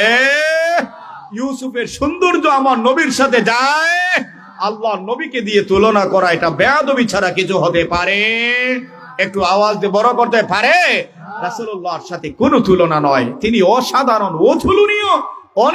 ওনাকে আল্লাহ এত মর্যাদা দিয়ে বানিয়েছেন। আল্লাহ বলেন ওয়ারাফা'না লাকা যিকরাক, হাবিব আল্লাহ বলছেন ওয়ারাফা'না লাকা যিকরাক। তো এই আয়াতের তাফসীর আবার করছেন আল্লাহ হাদিসে কুদসি, যেটা আল্লাহ নিজে বলেন ওইটাকে হাদিসে কুদসি বলা হয়। সুবহানাল্লাহ বলবেন না? মানে কোরআন ব্যতীত আল্লাহ যা বলছেন এগুলোকে হাদিসে কি বলা হয় বলুন না? কুদসি বলা হয়। তো হাদিসে কুদসিতে আসছে যে আল্লাহ বলেন আবার আও কুল্লামা যুকিরিতু যুকিরিতা মাই, হাবিব আমার জিকির যত জায়গায়, আপনার জিকির তত জায়গায়। পানির নিচে মাটি আছে, এই মাটির নিচে আরো সাগরের নিচে মাটি আছে, মাটির নিচে আরো কিছু জীব আছে। 18,000 মাখলুকাতের আপনি কয়টাই বা চিনেন? না হয় 100-200? কথা বলেন না কেন, ঠিক কিনা? এই যে মাখলুকাত আছে না নাই, কথা বলতে আছে না নাই? তো হাবিব এই মাখলুকাতের রব আমি আল্লাহ, পানির নিচে মাটি, মাটির নিচে যে বেটার মাখলুকাতের মালিক আমি আল্লাহ, বানিয়েছি আমি আল্লাহ। সেখানে তারা আমার জিকির করে, সাথে আপনার জিকিরও করে। আর একটু জোরে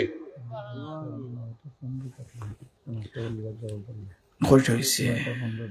বুঝছি হয়েছে কয়টা? 1:45। কথা কি বোঝা যাচ্ছে? জোরে বলুন, বোঝা যাচ্ছে? কথা বোঝা যাচ্ছে? ক্লিয়ার? ভাই আসছেন, চলে এসেছেন? উনি বাজার আছে। ও আচ্ছা আচ্ছা, ঠিক আছে, চলে এলে নিয়ে আসেন, ঠিক আছে, আমিও যাব অন্য জায়গায়। কথা কি বোঝা যাচ্ছে আপনাদের? জোরে বলুন, বোঝা যাচ্ছে? যে রাসূলুল্লাহ সাল্লাল্লাহু আলাইহি ওয়াসাল্লামের সাথে তুলনা দেওয়া যায়? জোরে বলুন, যায়? যায় না। কোন সৃষ্ট জীব দিয়ে, যে কথা বলতে চাইছিলাম যে এই মাটির নিচে যে জীব আছে, বন জঙ্গলের মাঝখানে, হ্যাঁ কথা কি বোঝা যাচ্ছে? একেবারে মরুভূমির মধ্যে যে জীব আছে, এই জীব সৃষ্টি করছেন কে? আল্লাহ। তারা কিন্তু আল্লাহর জিকির করে, সুবহানাল্লাহ। তো আল্লাহ বলছেন হাবিব ওরা আমার জিকির করে, সাথে আপনার জিকিরও করতে ভুল করে না, তারা আপনার জিকিরও করে, সুবহানাল্লাহ। তারা আপনারও কি করে বলুন না? জিকির করে। তো তারা যে জিকির করে এর একটা নমুনা আমি কি আপনাদেরকে বলবো? জোরে বলুন, বলবো? একটু সবাই বলুন, বলবো? এই যে মধু পোকা, ঠিক না, মধু আহরণ করে, ঠিক না, ওই মধুটা তিতা না মিষ্টি? আল্লাহ একটু কথা বলুন, মধু খাইছেন তো সবাই? মধু তিতা না মিঠা? মিঠা না? কিন্তু মধু পোকা মধু সংগ্রহ করে কি থেকে জানেন? গাছ থেকে, গাছের পাতা থেকে। সুবহানাল্লাহ বলেন। আচ্ছা বলেন, গাছের যে রস এটা কি মিঠা থাকে না তিতা থাকে? একটু জোরে, কি থাকে ভাই? তিতা থাকে না? তিতা থাকে, নুনতা থাকে, পানসা থাকে, হ্যাঁ ঠিক না? কিন্তু এটা মিষ্টি হয় কেমনে? সুবহানাল্লাহ পড়েন। কথা বোঝা যাচ্ছে তো? যে গাছ থেকে একটা তিতা, একটা মিঠা, একটা নুনতা, একটা পানসা, কত ধরনের থাকে, কথা বলেন ঠিক কিনা? কিন্তু মধুটা মিষ্টি হয় কেমনে? কিন্তু এটা তো এই গাছের রস, গাছ থেকেই তো আহরণ করা হয়। সুবহানাল্লাহ। মধুপক্ষে আপনি প্রশ্ন করা হয়েছিল যে তুমি একটা তিতা, একটা মিঠা, একটা নুনতা, কিন্তু সবগুলো এক জায়গায় করার পর এটা মিষ্টি হয় কেমনে, মধু হয় কেমনে? তো জবাব দিয়েছিল আমরা রাসূল সাল্লাল্লাহু আলাইহি ওয়াসাল্লাম আমাদের মুখে নিয়ে যখন আমরা এটা সংগ্রহ করি, তো আমরা রাসূলুল্লাহর উপর দুরূদ শরীফ পড়তে থাকি। রাসূলুল্লাহর দুরূদের ফজিলতে বরকতে এটা মিষ্টি হয়ে যায়। সুবহানাল্লাহ। রাসূলুল্লাহ সাল্লাল্লাহু আলাইহি ওয়াসাল্লামের দুরূদে এটা কি হয়? জোরে বলতে কি হয়? মিষ্টি হয়ে যায়, ফজিলতে বরকতে মিষ্টি হয়ে যায়। সুবহানাল্লাহ। তাহলে কি বোঝা গেল বলুন না? তারাও আল্লাহ রাসূলের জিকির করে, প্রশংসা করে, আল্লাহ রাসূলের তাসবিহ, ঠিক কিনা? রাসূলুল্লাহর জিকির করে, প্রশংসা করে, তারিফ করে। এজন্য ভাই রাসূল করিম সাল্লাল্লাহু আলাইহি ওয়াসাল্লামকে আমরা মহব্বত করব। আমরা আমার মতো তোমার মতো নয়, নবী নবীর মতো ছিলেন, এটাই মানবো। বলুন ইনশাআল্লাহ। আরো একটু ইনশাআল্লাহ। নবী নবীর মতো, কথা বলেন ঠিক কিনা? আমার মতো নয়, তোমার মতো নয়, রাসূল রাসূলের মতো। আমরা রাসূলকে ভালোবাসার প্রয়োজন আছে না নাই? জোরে বলুন, আছে না নাই? সাহাবীরা ভালোবাসতেন কতটা? নিজের জীবনের চাইতে বেশি। একটু বলুন, ঠিক না? মানে সাহাবীরা ভালোবাসতেন নিজের জীবনের চাইতে, কি বলুন না, বেশি। সম্মান করতেন নিজের চাইতে বেশি। সুবহানাল্লাহ। রাসূলুল্লাহ সাল্লাল্লাহু আলাইহি ওয়াসাল্লামের এই ভালোবাসাটা যেমন খুবাইব বিন আদি রাদিয়াল্লাহু তাআলা আনহু, আসসালামু আলাইকুম, খুবাইব বিন আদি রাদিয়াল্লাহু তাআলা আনহু, খুবাইব বিন আদি রাদিয়াল্লাহু তাআলা আনহু, লক্ষ্য করুন, খুবাইব বিন আদি রাদিয়াল্লাহু তাআলা আনহু রাসূল সাল্লাল্লাহু আলাইহি ওয়াসাল্লাম কি ভালোবাসলেন, ঈমান আনলেন। রাসূলুল্লাহ সাল্লাল্লাহু আলাইহি ওয়াসাল্লাম কে ভালোবেসে ঈমান আনার পর আরবের কাফেররা তাকে ধরে নিয়ে গেল, কুরাইশদের কাফেররা ধরে নিয়ে গেল। বলল, খুবাইব তুমি নবীর ভালোবাসা ছেড়ে দাও, ইসলাম ছেড়ে দাও, তোমাকে আমরা ছেড়ে দেব। খুবাইব বিন আদি রাদিয়াল্লাহু তাআলা আনহু বললেন, আমি নবীর ভালোবাসা ছাড়তে পারবো না, ইসলাম ছাড়তে পারবো না।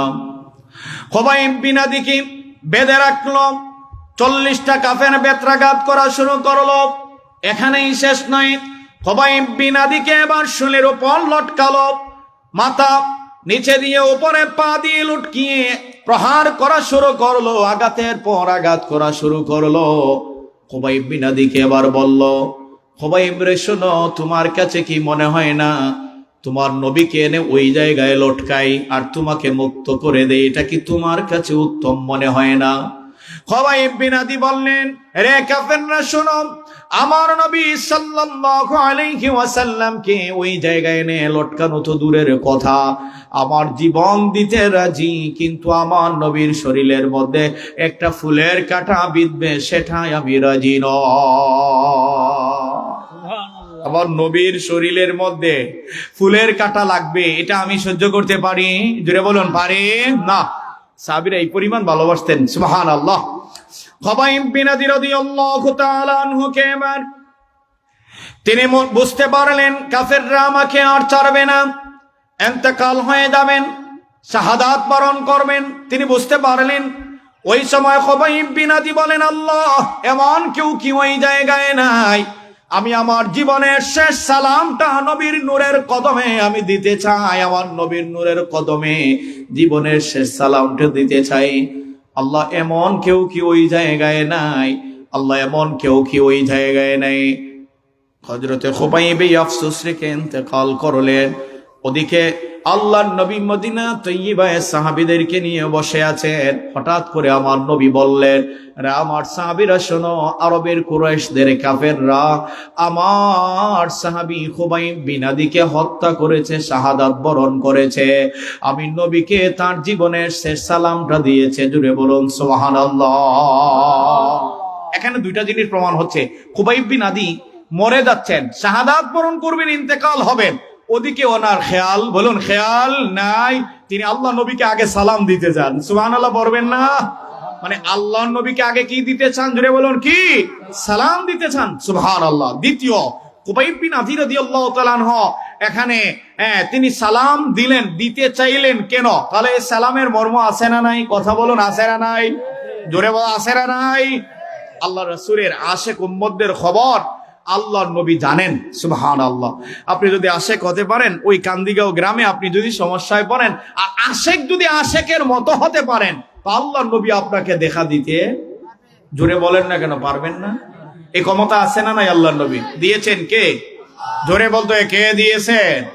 আল্লাহ ক্ষমতা দিলে আপনার কিছু যায় আসে? কথা বলুন, যায় আসে? আল্লাহ পাক তার হাবিবকে ওই ক্ষমতা দিয়েছেন। আল্লাহ নবী চাইলে পৃথিবীর যে কোনো প্রান্তে আল্লাহ নবী আশেক উম্মতকে দেখা দিতে পারেন। সুবহানাল্লাহ। সেখানে যেতে পারেন, দেখা দিতে পারেন। এটাই আহলে সুন্নাত ওয়াল জামাতের আকীদা। কথা বলেন না কেন, ঠিক কি না? নবী যেতে, জুড়ে বলো, নবী যেতে পারেন, দেখা দিতে পারেন, ওই ক্ষমতা আল্লাহ দিয়েছেন। সুবহানাল্লাহ, জুড়ে বলবেন না সুবহানাল্লাহ, সুবহানাল্লাহ। সম্মানিত সুধী, যে দেখাতে দিতে পারেন কিংবা খবর দিয়ে রাখতে পারেন, তার আরো একটি উদাহরণ লক্ষ্য করুন। উম্মে সালামা রাদিয়াল্লাহু তাআলা আনহা রাসূলুল্লাহর বিবি ছিলেন। তো কারবালার যুদ্ধ 10ই মুহররম হযরতে হুসাইন রাদিয়াল্লাহু তাআলা আনহু শহীদ হয়ে গেলেন। কারবালার প্রান্তরে হুসাইন রাদিয়াল্লাহু তাআলা আনহু শাহাদাত বরণ করলেন। হযরত হুসাইন রাদিয়াল্লাহু তাআলা আনহু শাহাদাত পায় ইরাকের জমিনে। ওদিকে রাসূল সাল্লাল্লাহু আলাইহি ওয়াসাল্লাম মদিনা তৈয়বায় উম্মে সালামাকে স্বপ্নে দেখান। উম্মে সালমা বলেন, আমি দেখি আমার নবী ফ্যাকাশে দেখা যাচ্ছে, ক্লান্ত দেখাচ্ছে, গামার্থক দেখাচ্ছে। এত পেরেশানি আমার নবীকে জীবনেও আমি জীবদ্দশায় দেখি নাই। আমি জিজ্ঞাসা করলাম, ইয়া রাসূলুল্লাহ, আপনাকে এমন কেন দেখাচ্ছি? এবার আল্লাহ রাসূল সাল্লাল্লাহু আলাইহি ওয়াসাল্লাম জবাব দিলেন, কারবালার মাঠে আমার কলিজার টুকরা নাতি হযরত হুসাইন শহীদ হয়ে গিয়েছে। এখনো কারবালা থেকে বাতাস আসে নাই, কোনো খবর আসে নাই। আমি নবী এসে তোমাকে সর্বপ্রথম খবরটা দিয়ে দিলাম। সংক্ষিপ্ত করে বলছি, কি কারণ আমি এটাই বুঝাতে চাচ্ছি, আশিক উম্মতদের খবর রাসূলুল্লাহ রাখেন, এই বিশ্বাস আছে না নাই? জোরে বলতে আছে না নাই? আশিক উম্মত যদি হতে পারেন তো রাসূলুল্লাহ আপনার খবর রাখেন। সুবহানাল্লাহ। শুধু এখানেই নয়, আমি বলি ভাই খেয়াল করুন, আপনি খুব সংক্ষিপ্ত, আমি আলোচনাটা গুছাবো অল্প সময়ের ভিতরে। খেয়াল করুন, আপনি নামাজ পড়েন নাই, রোজা রাখেন নাই, ঠিক না? অনেক মানুষ এমন আছেন না নাই? আছেন। পুরা সপ্তাহ যায়, মাস যায়, নামাজ পড়ে না, রোজা রাখে না, যে গুনাহ যে করতেছে এজন্য কাঁদেও না, চোখ দিয়ে পানিও আসে, ধীরে বলুন আসে না, কিন্তু এরপরও সে রিজেক্ট পাচ্ছে, ঠিক না? এরপরও ভালো আছে, এরপরও সে সুস্থ আছে, তার অঙ্গ বিচ্ছেদ হয় নাই, মুখ বিকৃত হয় নাই, কিচ্ছু হচ্ছে না। কারণ কি? কারণ হচ্ছে একটাই, রাসূল সাল্লাল্লাহু আলাইহি ওয়াসাল্লাম বলছেন, মনে রাখবেন একটি কথা, রাসূলুল্লাহ সাল্লাল্লাহু আলাইহি ওয়াসাল্লাম আপনার হয়ে, আমার হয়ে মদিনা তৈয়বায় এখনো আপনার আমার হয়ে রাসূলুল্লাহ কাঁদেন। সুবহানাল্লাহ বলবেন না? কথা বোঝা যাচ্ছে? রাসূলুল্লাহ কোথায় কাঁদেন বলুন? মদিনা তৈয়বায়। রাসূলুল্লাহ বলছেন যে প্রত্যেক জুমার দিন আমার প্রতি তোমরা বেশি বেশি দুরূদ ও সালাম পেশ করো, কেননা জুমার দিন আমার কাছে এনে আমার উম্মতের আমল পৌঁছিয়ে দেওয়া হয়। যেই উম্মতের আমল ভালো তার জন্য আমি শুকরিয়া আদায় করি, যেই উম্মতের আমল খারাপ তার হয়ে আল্লাহর কাছে আমি ফরিয়াদ করি, সুপারিশ করি, মাফ চাই। সুবহানাল্লাহ বলবেন না? খেয়াল করুন, আপনি নামাজ পড়েন নাই, আপনি ফজর পড়েন নাই, জোহর পড়েন নাই, পুরা সপ্তাহ পড়েন নাই, আপনি তো রিজেক্ট না পাওয়ার কথা, অসুস্থ হয়ে যাওয়ার কথা, হ্যাঁ, কিন্তু আল্লাহ আপনাকে ভালো রাখছেন। কেন জানেন? আপনি কাঁদেনও না, চোখ দিয়ে পানিও আসে না, তার পিছনে কারণ একটাই, আপনি ভালো আছেন। রাসূলুল্লাহ আপনার হয়ে মদিনা তৈয়বায় আপনার জন্য কান্না করেন। ওই নবীকে ভালোবাসার প্রয়োজন আছে না নাই? কথা কি বুঝতেছেন? আপনার হয়ে রাসূলুল্লাহ কান্না করেন। সুবহানাল্লাহ। হ্যাঁ, আমরা বলি না আমাদের ভাষায়, যে মনে করুন উদাহরণস্বরূপ এটা বলি, যে আমরা অনেক সময় বলি না যে আমি যদি বন্ধুর বিপদে আমি আগে গিয়ে বলি, আমার বন্ধুরে মারার আগে আমারে মার। কথা বলেন না কেন? ওই মানুষটারে মারার আগে আমারে মার। কেন? আমি ওই মানুষটাকে ভালোবাসি, পছন্দ করি। কথা বলেন না কেন? ঠিক কিনা? এমনটা আছে না নাই? ঠিক তো দ্রুপ আল্লাহ নবী বলেন, আল্লাহ আমার উম্মতকে আপনি শাস্তি দিবেন না। আল্লাহ নবী জানেন ওই ব্যক্তি খারাপের দিকে আছে, ওই ব্যক্তি শাস্তি পেয়ে যাবে। এই জন্য আল্লাহ নবী বলেন যে আমি আগেই, আল্লাহ বলেন যে তোমাদের ব্যথায় ব্যতীত হয়ে ওই নবী আগেই আমার কাছে ফরিয়াদ করা শুরু করে দেন। সুবহানাল্লাহ। কথা কি বোঝা যাচ্ছে? ওই নবীকে আমরা ভালোবাসবো না কেমন করে? ওই রাসূলকে ভালোবাসার প্রয়োজন আছে না নাই? জোরে বলুন, আছে না নাই? রাসূল সাল্লাল্লাহু আলাইহি ওয়াসাল্লামকে আমরা হৃদয়ের গভীর থেকে ভালোবাসবো। বলুন আমিন, জোরে বলুন আমিন। রাসূলকে ভালোবাসাই ঈমান। জোরে বলুন, রাসূল সাল্লাল্লাহু আলাইহি ওয়াসাল্লামকে ভালোবাসা কি? একটু জোরে বলুন, ভালোবাসা কি? রাসূল সাল্লাল্লাহু আলাইহি ওয়াসাল্লামকে ভালোবাসবেন, মহব্বত করবেন। ওনাকে আমার মতো নয়, তোমার মতো নয়, উনি ওনার মতো। সুবহানাল্লাহ বলেন। আর একটু জোরে বলুন সুবহানাল্লাহ। রাসূল সাল্লাল্লাহু আলাইহি ওয়াসাল্লাম আমাদের জন্য কাঁদেন। ইয়া আল্লাহ। আচ্ছা আচ্ছা, মেয়ের পরীক্ষা, ওনার বড় মেয়ের, আল্লাহ পাক যেন পরীক্ষা কামিয়াবি দান করেন। সবাই বলুন আমিন, জোরে বলুন আমিন। পরীক্ষায় কামিয়াবি আল্লাহ যেন দান করেন, সবাই বলুন আমিন আমিন। সম্মানিত সুধী, তো রাসূলুল্লাহ সাল্লাল্লাহু আলাইহি ইসলামের মহব্বতের আমরা হওয়ার চেষ্টা করব, বলুন ইনশা, জুড়ে বলুন ইনশা আল্লাহ। হযরত ওমর রাদিয়াল্লাহু তাআলা, আপনারা জানেন সেদিকে যাচ্ছি না, এরপরও হযরত ওমর রাদিয়াল্লাহু তাআলা গিয়ে দেখলেন ওনার বাড়ির মধ্যে কাফেররা মিটিং করতেছে। তো কাফেররা মিটিং করতেছে রাসূলুল্লাহর বিরুদ্ধে। তো ওমর রাদিয়াল্লাহু তাআলাকে দেখে সব কাফেররা চলে গেছে। ওনার বাবা মনে মনে বলেন, বাবা বিধর্মী ছিলেন তো, খেয়াল করবেন, মনে মনে বলেন আমার ছেলে তো আমাকে আর মারবে না, আমাকে তো আর সে আঘাত করবে না, বসে আছেন। ওমর রাদিয়াল্লাহু তাআলা গিয়ে বলেন, বাবা আজকে কাফেররা কেন আমার বাড়িতে আসছিলেন, জড়ো হয়েছিলেন? নবীর বিরুদ্ধে, নবীকে কেমনে শেষ করা যায়, এই কারণে সব কাফেররা আমরা একত্রিত হয়েছিলাম, আমরা মক্কার লিডাররা এক হয়েছিলাম। ওমর রাদিয়াল্লাহু তাআলা বলেন, এটা তো মানতে পারি না বাবা, তা আপনি জান নাই কেন? আমি যাই না, তুমি আমার সন্তান, তুমি তো আমাকে মারবে না। অন্য কাফিররা চলে গেছে ভয় পেয়ে। ওমর রাদিয়াল্লাহু তরবারি এনেই গর্দানের মধ্যে তরবারি চালিয়ে দিলেন। আর একটু জোরে বলবেন না সুবহানাল্লাহ? তরবারি চালিয়ে দিলেন। বাবা আমি তোমাকে ভালোবাসি, কিন্তু আমার বাবার চেয়ে বেশি, আমার নবীর চেয়ে তোমাকে বেশি ভালোবাসি। আমার নবীকে তুমি শেষ করবা, তার আগে তুমি শেষ হয়ে দাও। আমি তোমাকে ভালোবাসি, কিন্তু আমি আমার নবীর চেয়ে বেশি ভালোবাসি না, ভালোবাসি না। সুবহানাল্লাহ। এজন্য আমরা প্রায় বলে থাকি আমাদের প্রোগ্রামে যে এই পৃথিবীর, মনে করুন আমি কথাগুলো আসলে এলোমেলো হয়ে গিয়েছে, তো পৃথিবীর মনে করুন সবচেয়ে বড় আলেম, কিন্তু তার ভিতরে নবীর প্রেম নাই, সে কিন্তু আসলে প্রকৃতপক্ষে আমি মহব্বতের জায়গা তার কাছে পাই না, পাচ্ছি না। কিন্তু নাপিত ব্যক্তি যদি হয় আর ইমান তাকে রাসূলকে মহব্বত করে, তাকে আমরা মাথায় নিয়ে রাখবো। কথা বলেন ঠিক কিনা?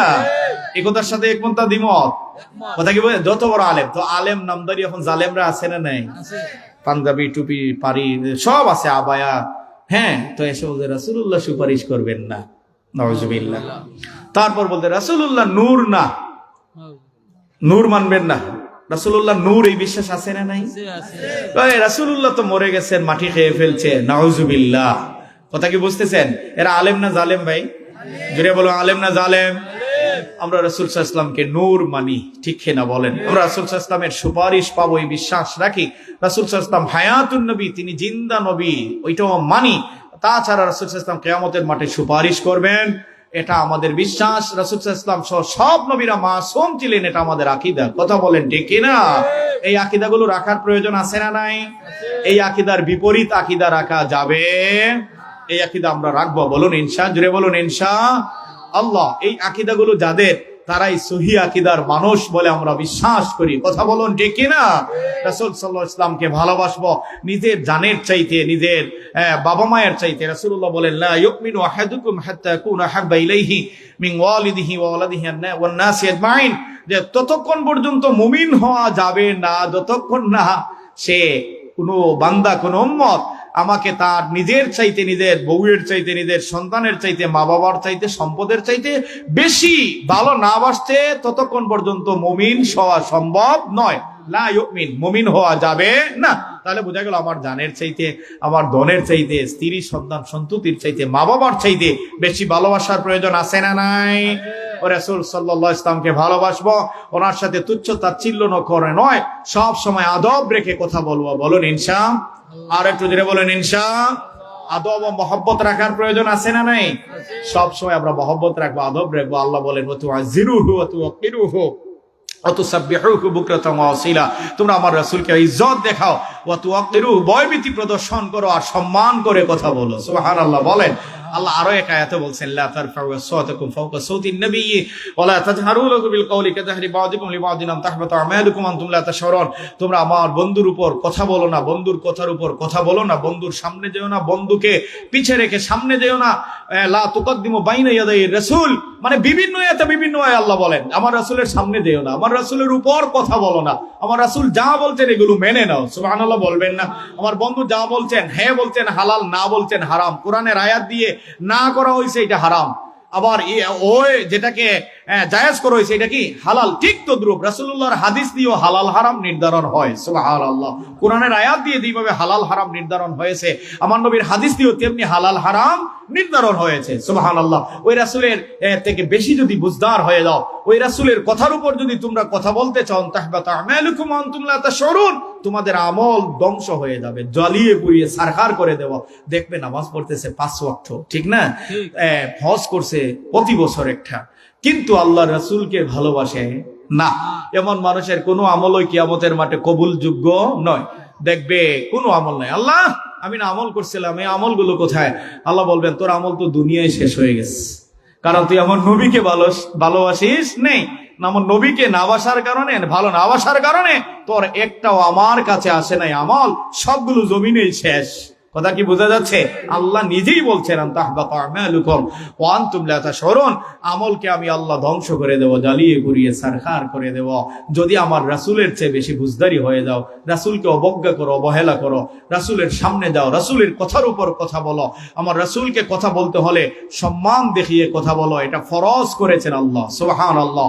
রাসূলকে কথা বলতে হলে মহব্বত রেখে কথা বলা, এটা ফরজ করেছেন কে? আল্লাহ। এটা আমরা বুঝতে হবে, ঠিক কি না? আমি শেষ করার পূর্বে একটি আরজ পেশ করব, আপনারা রাখবেন তো ইনশাআল্লাহ? জোরে বলুন, রাখবেন? আমরা কম খাবো, কিন্তু খাদ্য হবে হালাল। রাজি আছেন? একটু সবাই বলতে রাজি আছেন? বল মাছ আর গরুর গোশত এগুলো না খেলেও চলবে, পুঁটি মাছ দিয়ে খাবার খান, কিন্তু হালাল খাদ্য খাবেন ইনশাল্লাহ, বলবেন না?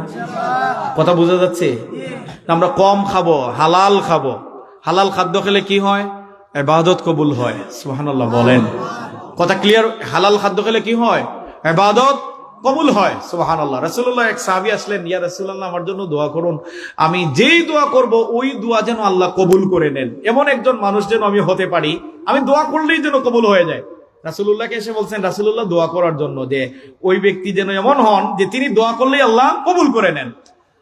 রাসূলুল্লাহ সাল্লাল্লাহু আলাইহি ওয়াসাল্লাম বললেন, রে আমার সাহাবী শোনো, আমি তোমার জন্য দোয়া করতে হবে না, তুমি যখন আকাশের দিকে আগিসনি ইয়া রহমান বলে হাত উঠাবে, রহমানকে আমাকে সাহায্য করো এই কথা যখন বলবে, তুমি চাইতে দেরি হবে, আল্লাহ দিতে দেরি হবে না, যদি তোমার পেটের ভিতর হালাল খাদ্য থাকে। তোমার জন্য আমি দোয়া করতে হবে না, আল্লাহর কাছে তুমি চাইতে দেরি হবে, আল্লাহ দিতে দেরি হবে না। শর্ত কি বলুন? শর্ত কি? হালাল খাদ্য। জোরে বলুন কি? হালাল খাদ্য। শেষ করছি, শেষ করার আগে এই কথা বলেই শেষ, যে আমরা অনেক মুরব্বিয়ানে কেরাম আছেন যারা বলেন সব আশা ভরসা শেষ, সব আশা শেষ রে ভাই, এখন মরার দিন গন্ডাম, ঠিক না? এমন মানুষ আছেন না নাই? জোরে বলতে হবে, আছেন না নাই? আছেন না নি? আচ্ছা, এইরকম মানুষ, কিংবা আমরা যারা আরো অনেকভাবে অনেক মানুষ আমরা নিজেরা জানি, একজন মানুষ ওই সময় দিনক্ষণ গণতে থাকে, খেয়াল করুন, যে যদি মানুষটা ইবাদতের উপর থাকে। সুবহানাল্লাহ বলেন। কিসের উপর থাকতে হবে? 2, মানুষের হক যদি তাকে এটা দিয়ে দিতে হবে। কথা বলেন না কেন, ঠিক কিনা? কোন মানুষ 1 ডিসিমেল জায়গা পায় আপনার কাছে, এটা দেওয়ার প্রয়োজন আছে না নাই? 5 টাকা আপনার কাছে পায়, 5 টাকা 1 আনা, এটা আপনার দেওয়ার প্রয়োজন আছে না নাই? না দিলে শাস্তি আছে না নাই? কথা বলতে আছে না বাজান? আচ্ছা, এক হক হচ্ছে ইবাদতের উপর থাকা, দ্বিতীয় হচ্ছে মানুষের হক আপনি দিয়ে দেওয়ার, তৃতীয় হচ্ছে ইস্তেগফারের উপর থাকা। ওই মানুষ যদি মৃত্যুর জন্য অপেক্ষা করে, ওই মানুষ মরার সাথে সাথে আল্লাহর জান্নাতে চলে যাবে। জোরে জোরে জোরে সুবহানাল্লাহ। এক বলুন কি? আল্লাহর ইবাদত। বলুন কি? আল্লাহর ইবাদতের উপর থাকবেন। দ্বিতীয় কি? মানুষের হক থেকে ক্লিয়ার হয়ে দাও, পরিষ্কার হয়ে যাবেন। বলুন ইনশা। জোরে বলুন ইনশা। মানুষের হক থেকে কি হবেন? বলুন না, পরিষ্কার হয়ে যাবেন। আর 3 নম্বর কি? ইস্তেগফারের। ইস্তেগফার মানে কি জানেন? যে আল্লাহর কাছে লজ্জিত হওয়া। অতীত জীবনের জন্য আমি শুরু থেকে অনেক নামাজ মিস হয়েছে, অনেক রোজা মিস হয়েছে, আল্লাহ আপনি আমাকে মাফ না করলে কেউ করার মতো নাই। আপনি এটা ধ্যানে রাখবেন, ধ্যানে রেখে ইস্তেগফার পাঠ করবেন, আপনি এমত অবস্থায় মৃত্যু হয়ে গিয়ে আল্লাহর জান্নাত পেয়ে যাবেন। সুবহানাল্লাহ। আল্লাহর কি পাবেন বলুন না? জান্নাত আল্লাহ আপনার জন্য রাখছেন। সুবহানাল্লাহ। ওই মানুষ মৃত্যুর দিনক্ষণ গুনতে পারে, নতুবা এমনি ইবাদতেও নাই, মানুষের হক আছে, আর মৃত্যুর দিনক্ষণ গান লেগে খাজাইব। মৃত্যুর পরে জাহান্নাম আছে না নাই? কথা বলুন, আছে না নাই? এই মৃত্যুর পরে জাহান্নামে গিয়ে তো ভাই উপায় নাই, কারণ জাহান্নামটা তো বড় কঠিন জায়গা, ঠিক না? জোরে বলুন, কঠিন জায়গা নয়? জাহান্নামের একটা বিবরণ 1 মিনিটে শেষ করি। জাহান্নামের উপর থেকে একটা পাথর ফেলা হয়েছিল, 70 বছর পরে গিয়ে নিচের দেশে রাখছে। আল্লাহু আকবার বলবেন। মানে এত গভীর হচ্ছে জাহান্নাম, বলুন এত গভীর হচ্ছে, মানে উপর থেকে পাথর ফেলা হয়েছে আর এটা গিয়ে নিচে রাখছে। কত বছর লাগছে বলুন? 70 বছর লেগেছে। এখন চিন্তা করেন কত গভীর করে আল্লাহ জাহান্নাম রেখেছেন। না, আল্লাহু আকবার, এত কঠিন করে আল্লাহ জাহান্নামকে রাখছেন। এখানে শাস্তি আমাদের শরীরের মধ্যে সহ্য করার ক্ষমতা আমাদের, জুড়ে বলুন, কারো আসেনি? তাকলে একটু বলে দেন দেখি, আসেনি? 1 মিনিটের শাস্তিও সহ্য করা সম্ভব নয়। তো আমরা হালাল খাদ্য খাওয়া, বলুন ইনশা। সুদ ঘুষ খাইবেন? কথা বলুন না, খাওয়া যাবে? অল্প অল্প খাওয়া যাবে না তো? এটা সব হারাম। জুড়ে বলুন, এটা কি হারাম? আমি প্রায় প্রোগ্রামে বলে থাকি, সুদ খাওয়ার চেয়ে ভিক্ষা করা ভালো।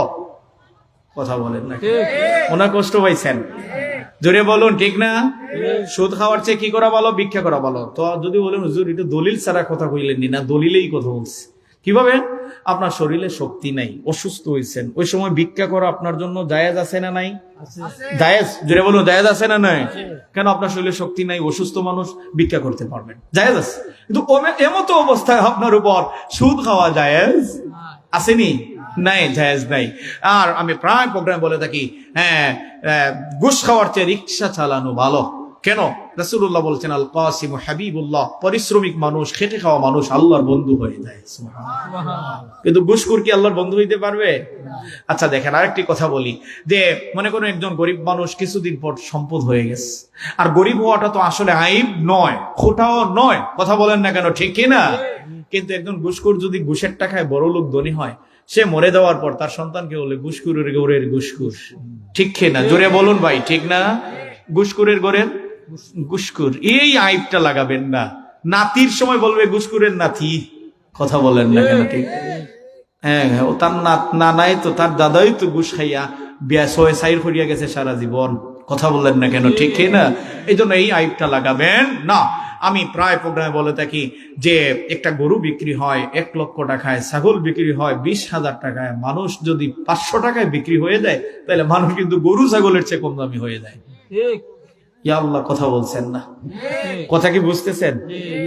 আপনাদের এলাকায় মনে হয় ঘুষখোর সুদখোর নাই, তবে বাংলাদেশের সব জায়গায় এগুলো আছে না নাই? কম বেশি আছে না নাই? কথা মনে বুঝতেছেন?